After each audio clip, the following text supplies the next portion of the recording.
Ukraine continues to fight not only the external threat but also on the anti-corruption front. The fight against corruption is one of the 7 requirements that Kyiv must fulfill on its way to joining the European Union. Results are already significant. In the Group of States Against Corruption, an organization created by the Council of Europe, they note that the level of implementation of the recommendations is no longer globally unsatisfying as it was in April last year.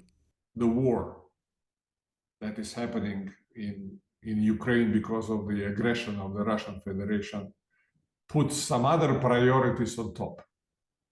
And we perfectly understand that. And when you are fighting for your lives, actually, when you are fighting for the freedom of Ukrainian country, it is very hard to have any other priorities besides winning the war and saving the lives of the citizens. The progress that Ukraine made during the war is really something special. The organization provided recommendations to Ukraine back in 2017. The goal was to fight corruption in the structures most prone to bribery among members of parliament, judges and prosecutors. In the latest report, Greco experts say that Ukraine has managed to implement 15 of the 31 recommendations. Kyiv also partially fulfilled 9 more. If for Ukraine a full-scale Russian war has become another impetus for the fight against corruption, then in the Federation the situation is getting worse. Everyone who has access to the state funds in Russia earns money on the army.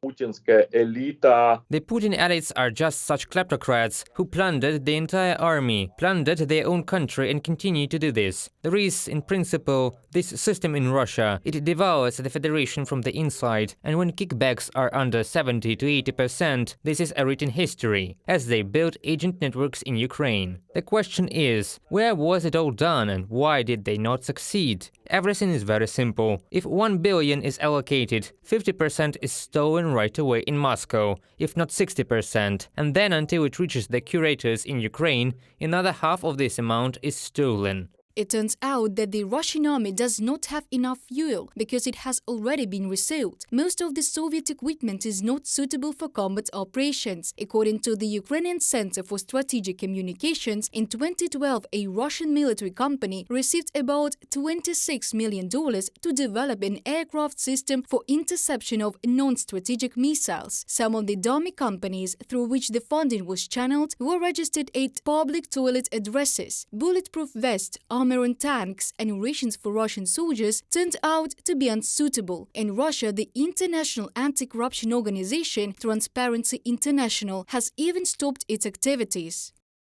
The decision to recognize the international anti-corruption movement Transparency International as an undesirable organization, which we consider sudden, unreasonable, unmotivated and offensive, as well as the practice of applying legislation on such organizations in Russia, makes the further work of the Russian Transparency practically impossible. Transparency International Russia on Facebook.